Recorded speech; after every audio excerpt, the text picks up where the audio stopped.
All right. Welcome back, and thanking you indeed for being here with us. Morning Spring from Western Spring Television. And just as we said before going on that break, every 12th of August of every year is commemorated worldwide as the International Youth Day. And youths are definitely doing great and in their capacity in the best ways they can. But the fact still remains, can they do much better than this? And the 2024 International Youth Day is from clicks to progress. The digital system, there's quite a whole lot associated with this year's International Youth Day, and we will definitely be digesting into that this morning. Let's find out what it looks like. What are the plans for the youths? What are the youths doing? And here we are in our dear state of Osun State. How well have the youth fared, and how well do they intend to fare better than the way they are right now? Joining us in the studio this morning is the Caretaker Chairman, National Youth Council of Nigeria, Osun State Chapter. It's a delight to have Comrade Abdulmajid Oyeniyi. Good morning to you. Good morning. And thank you for taking time out to be with us this morning. Even at a very short notice, thanking you indeed. All right, let's just get down to the business of the morning. King. All right, thank you, Comrade, for joining us. Now, International Youth Day 2024, aside being a day set aside to celebrate youth all over the world, it's also a time for us to hear the youth speak, hear their ideas, hear their cries, hear what they want to do, what they are lacking. But before we go into hearing what they want to do or where they're lacking, International Youth Day, do you think youth are being celebrated enough globally and bringing it home here in Nigeria? Do you think youths have been celebrated enough in this country? Thank you very much. My name is Comrade Abdulmajid Oladmeji, the Caretaker Chairman of National Council of Nigeria, Osun State Charter. Firstly, I want to appreciate the government of the day for giving a youth a face, and also to extend my greetings to our youth in the state for celebrating International Youth Day 2024 of this year. Firstly, our theme for this International Youth Day is Youth Data Innovation for Sustainable Development. When I say youth data innovation, we have a lot of things on innovation that youth can benefit. And it's time for us that we need to think beyond governor of the day, that we too must be creative. In terms of economic growth, we have to make an input to contribute to economic growth and sort of improve on the education sector in the country. We have a younger generation that they could not even have money to go to school. How can we come in to help them to sustain them? And we want to call it data innovation. When maybe, for example, if some people want to go to their own class, and they need to more data, but they must go into data innovation to go more in media space. And also job creation for the youth, innovation and creative, that the youth can benefit beyond the governor. It's time for us to know what we are doing as a youth of this country. We must not rely on the government of the day. They are doing their best. Their best is not enough for the youth. We must think beyond the boss and think beyond the leadership we have in the state and the federal. So you think definitely the youths are doing well at this point, or you feel, yes, no, everybody can do better. Yes. But the point is, at the level in which the youths are today, if we look at it real good, we see that youths are mostly the ones being used for different kind of atrocities, crime, cybercrime, and what have you. The orientation, the digital space that is here that the youths can make good use of. How do you think these youths can make good use of this opportunity? So thank you very much. There's always something that background matter most, where you come from, where your home training matter most when you find yourself in society. We cannot say we youth we are enjoying in the system of today. Okay. It's not what they say 5 fingers is not equal. For example, where I come from, I know my background. From where I come from now, for example now, I'm for my own profession is agribusiness. I'm into farming. Oh, great. So I'm I do employ under my family as a youth. Great. So I must be creative. When you have something upstairs, you can think how you want to raise the proposal and seek for government support. When you don't have something upstairs, sir, we do respect. It's time for us to change the narrative of our youth. Every youth must have something entrepreneurship that you must be doing, that you must be starting making your money by yourself. For what depending on stipend how much they giving to the youth, that they will use them for local togri or what. It's time to change that narrative that we of Osun State, let's stand up to our feet and know what we are doing. Youths in Osun State, so far, youths in Osun State, let's come down. You brought us to Osun State quite early enough. How are you guys faring? Are the youths in Osun State, will you say you guys are doing well at this point in time? Even looking at the circumstances Nigeria, so the economy of Nigeria is right now. To be fair with ourselves, every youth in the state are not smiling. Okay. Because, for example, a case study of inflation in market, the guy that will buy 5 naira before, it turned to 120 per tin. Per Congo. Yeah. And also, it's not everybody that have mind to be able to go. Everybody is facing a lot of different challenges among ourselves. But this doesn't mean that we should not know what we need to do. It's a national issue that affects every state across the country. And also, we want to appreciate our governor too for considering the youth in the state. For example, we have a case study in history of Osun State. We have the youngest assembly in history of this state. Check our assembly now. House of Assembly. Also, our appointment of the governor, they are youth. And they are doing their own, they are contributing to the youth constituency too, with their own Tony quota to the youth constituency.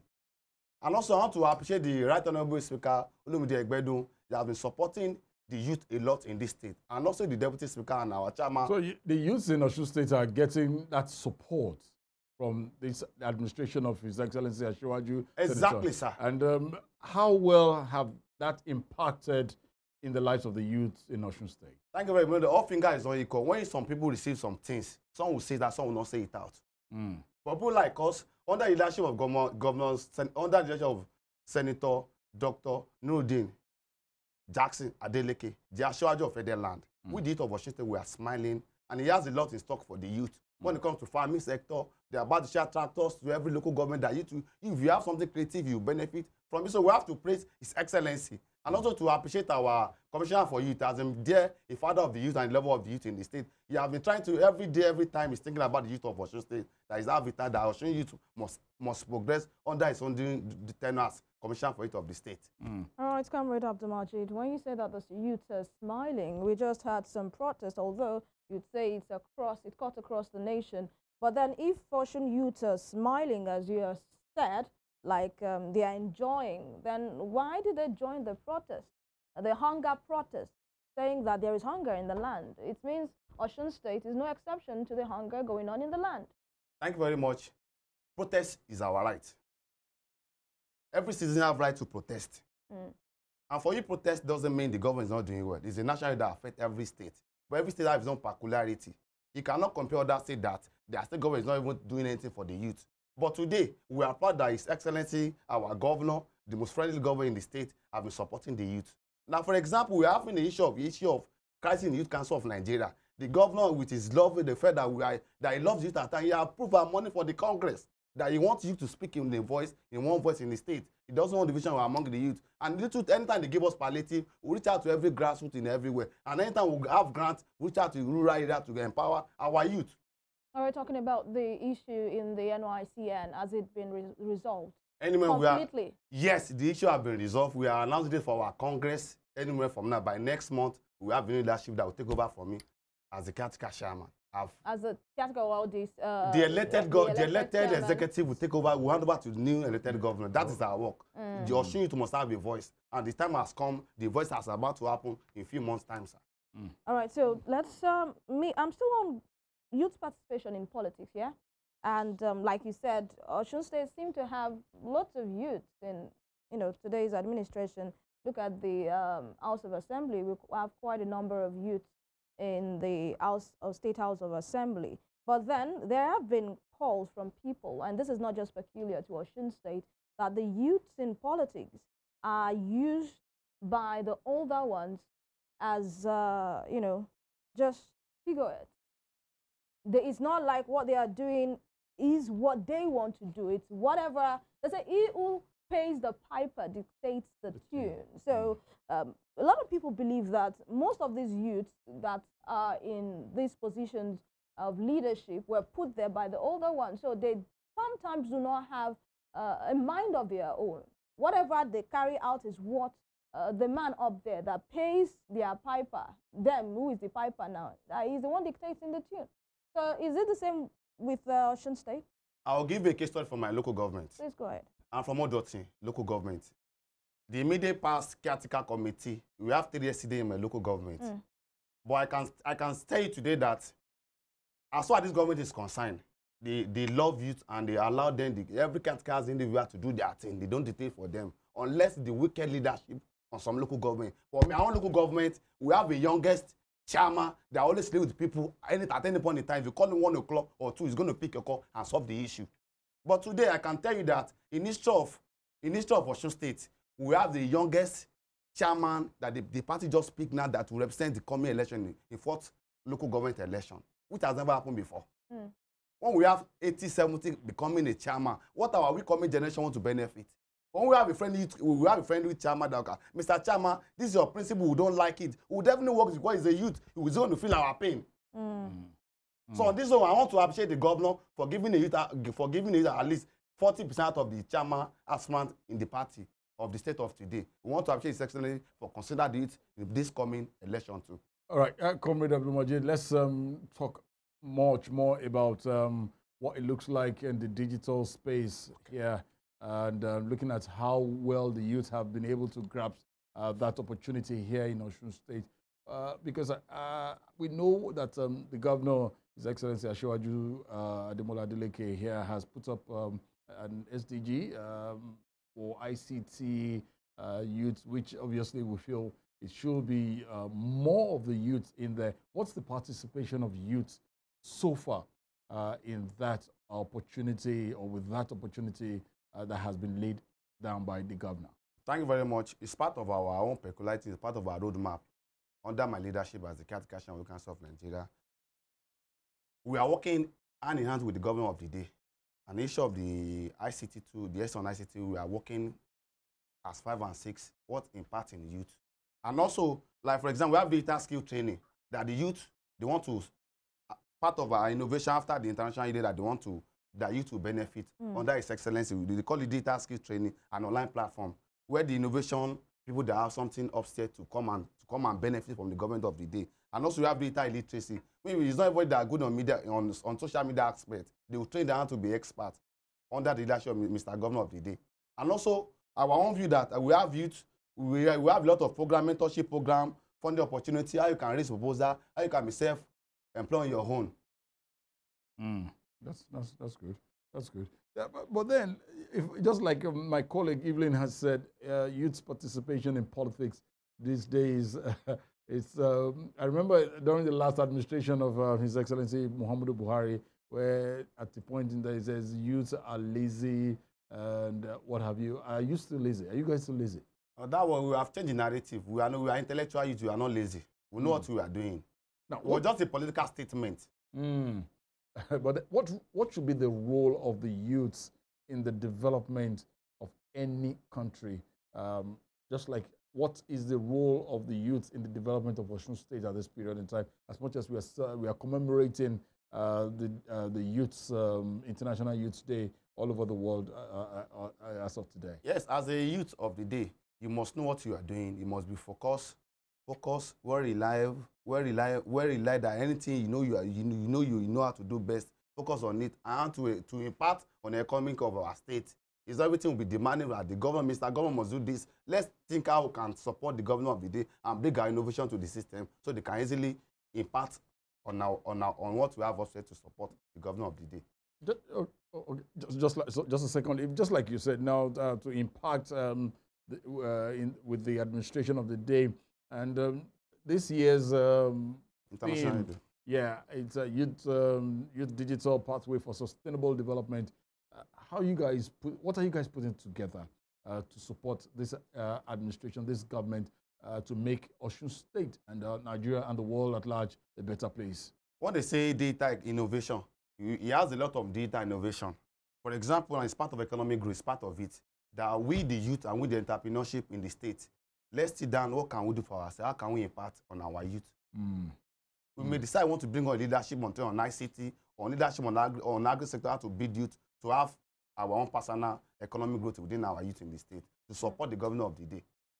All right, Comrade Abdulmajid. Osun State is known by many people. I've heard a lot of people say that it is like the Yahoo capital. You know what Yahoo is? I understand. Of the nation. They say lot of youth in Osun State are into fraudulent practices. And you'll see, you know, a young person, 16, 17, 18, 20, with, you know, a huge account balance. We're not profiling the youth, but we're just saying if you're earning anything, yeah, you should be able to defend what you earn. If you are selling something online, or you are a website developer or designer, Yes. and you're making money Or from forest. Forex, yeah, Forex trading, you should be able to defend that. But a lot of youths in Nigeria, and they say Osun State is like the capital now, you know, hide under Forex trading to do fraud. And you have a lot of them now going into fraudulent practices, known widely as Yahoo here in Nigerian Palace. We call it Yahoo. That's what most youths do now in Osun. Is that true?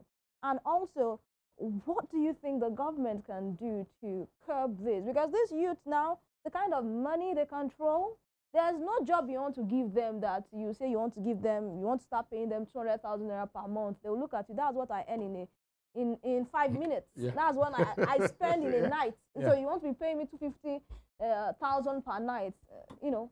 So a lot of them, they're exposed to money, they control lots of money, and they do not see dignity in labor anymore. How do you think Osun State, that has been termed to be the Yahoo capital of the nation, can, you know, change this narrative? Thank you very much. Let's set the record straight, ma. Osun is the pillar of Moluabi. Firstly, I know that, but I'm not the one saying this. What is people the say. question? I'm just trying to Yeah, go ahead. enlighten what the question you asked me. Yeah. Firstly, we cannot deny that we have a our youth into Yahoo of a thing. But some are into Forex business. But the way they spend their money, they think it's Yahoo money. But some are into farming, that they get their money. It's not every youth. They're into Yahoo. Some are into Forex business. Some are into trader. And some are into farming. As far as we are concerned, our state, our beloved state, we don't have Yahoo in our state. We have intellectual youth that they know what they are doing. And every state has their own peculiar of a thing. Osun State, we respect elders and our culture and our heritage. Let me submit for now. So are you saying that what people are saying is untrue, and the government is not even looking in that direction to, you know, be able to convert, using the religious word now, convert these guys into becoming, you know, employers of labor themselves, or even, you know, finding dignity in labor, going to work? Are you aware that our governor has done a lot for the youth in the state? You can let me be aware more. For example, now, issue of farming in agric, they've given us a land that they will invest money so our youth can go back to farm in the state. Where is the land? We have a lot of land, government land in the state. So how is it going to work? They are going in fact, we are still going to engage your TV station when about to do the ovation of the launching. So is it that any youth can just apply to get the land? The land is under the Youth Council of Nigeria. Okay. If you are a youth that you have something else, someone will see a business plan, would ever involve you in what you are doing. So how is it going to be? It's for the entire youth in the state, not for the entire. So you are youth of Osun State, you have access to it. Will there be profit sharing between the individual and the state, or is just solely for the individual? Let's get it straight, man. After farming, whoever will buy it and give your money back. Yeah. And after buying, you are going to buy what you're going to harvest back. But no matter what you sell, you must have again to feed yourself and your friends. So what I want to be clear on is the state has no share in the profit. The state don't have no share in the profit. They want to empower the youth. Okay, through that means. They are, oh, okay. I don't. Can you come back to that level? Question, please. I'm interested in that question. Man, can come back. I love this engagement. You want to farm as well? Do I want to farm? Yeah. Everyone should farm. It's better so that we can have a food. The has told us to go to the farm. Yes. Join me. It's I'm not a farmer. You're not a farmer? Yes. Compulsorily. Okay. By profession, not compulsory. Oh, great. Now, Comrade, the spate of violence is seemingly perpetrated these days everywhere around the world, naturally, not just in Nigeria alone, by youths. But then I would say, how can this set of people be reorientated to avoid criminality and as such help in the development of the world? Thank you very much. It's all about, in every state, there must be such people. It's about to change their orientation. We are going to reach out to them. This is what you are doing. You have a potential, you can do it. They just need mentorship and change their narratives. And we cannot reach everywhere in the state. When we are tackling this issue, another issue will be rising. But as a youth, we'll try our best. We'll not leave everything for the state government to do. We'll try our best to support the government that we have an intellectual youth in our state, and our youth know what they are doing, and they're into farming, and they're into every sector, and they're into innovation, every sector across the government aspect of it. Yeah, that's a good one. So how in part do you think the youth of Osun are compared to their counterparts in other states of of the nation? Yeah. Thank you very much. We have a policy that we youth operate. Anything we do, we have our roadmap as a youth of the state. We don't go against our roadmap. But as far as we are concerned, we are comfortable with our governor, and he has a youth at heart. Wait, you keep saying you are comfortable with the governor, and you keep singing the praises of Mr. Governor over what he has done for the youths. But I need you to speak more about the youth, not about Mr. Governor. I've spoken about the youth. I've given a case study, our issue of NYC crisis. Yeah. The governor, in fact, that is a father. That's the level of the youth that you are my son, you point of view, come. See, this is what really happened. Let's, take money for your Congress and have a new elected gift than having a division among the youth. If not, some leaders have said that let's leave them there, let's keep on using them. We don't want to let them have a voice. So at this point, you guys are not divided. We are going to Congress, we are not divided. Okay. The Youth Council in Osun State is a force now. You guys are not, we don't have factions. No faction, we are going to Congress. We are announced it for the Congress. No any faction in the Council of Nigeria. That's sorted. We are, looking to winding down this conversation with you, Comrade Abdulmajid. But let's talk about sports. Sports in Osun State and the involvement of youth in sports. How is it like? How has the youth been engaged in sports? In the state when it comes to, we just finished the Olympics, although people say it was a woeful performance. But then we might want to consider how many Osun State indigenes are, in the Olympics or participated in the Olympics that just concluded. What do you think the government can do better to engage the youth more in sport? Because I hear that our sporting facilities in Osun State is terrible. Yes, what you're saying, you're right. We're still going to appeal to Mr. Governor to fund our sport department and sport ministry. He's trying his best. The best is not enough. We still need more fund to have what you need to have in the sport aspect of it. So Mr. Governor is not doing well in sports? He's doing well. Yeah, I think it's the deputy governor. Yes, it's part of the committee. They are doing well. But what they entered in that sport is not what to read about. But now the narrative have been starting changing. How? In what part? Sir, yes, sir. As far as what is concerned, they don't show commitment before. But now they feel that the sport unites youth in the state to come together to maintain relationship as a brother, as a sister. Okay. That's a good one. As much as that is possible, sport is a unifying factor. Yes. And I know that there is a program being put together by the National Youth Council of Nigeria Osun State chapter much later today. We'll see what it looks like. Youth, the baton has been passed over to you, to us. I'm not taking myself out. You are youth too now. We are both youth. We are youth. No, I think I should have started the conversation with who is a youth, because I see 60-year-olds now, 50-year-olds now, claiming youth. Our youth from 15 to 35 are youth. But we have youth and youthful youth. Just like we have our leaders, youthful youth. And likewise, youth. You're not a youth. You're just a youth. All right. But that's wonderful. Before we end the conversation, your message to the youth out there. Well, thank you very much. We want to appreciate our youth for giving us support. In August 15 last year, I've been on leadership as the Caretaker chairman, about to exit, to move on to the next level of my life, to face the reality about life. I want to appreciate the entire youth for giving me the support and the privilege. And I also wish them International Youth Day celebration. We'll meet at the venue, we'll dance, we'll rock together, we'll talk about peace, and how we can progress in our state. Comrade Abdulmajid Oyeniyi is the Caretaker Chairman, National Youth Council of Nigeria, Osun State Chapter. It's a delight speaking with you, and please, let's forge ahead doing positive things and changing the narratives for better in our dear state and Nigeria and the world at large. Thank you for coming. Thank you very much. Just some few hours ago, the Olympics ended, and Nigeria came home with 0 gold, 0 silver, 0 bronze And medal. 0 stees. And after about 9 billion naira was expended to send the likes of Queen Eve, King Eve. Okay, sorry, you weren't there. Quite a whole lot of athletes, but it was a symbolic outing. I'm not going to just mind what here. We had reliance, we had trust on some certain athletes, but then they couldn't make it. But still, administration, it was not properly well spelled out. We'll talk about more of this and the Olympics, and it has come to us gone. We'll talk about it after we take this short break. Please stay with us.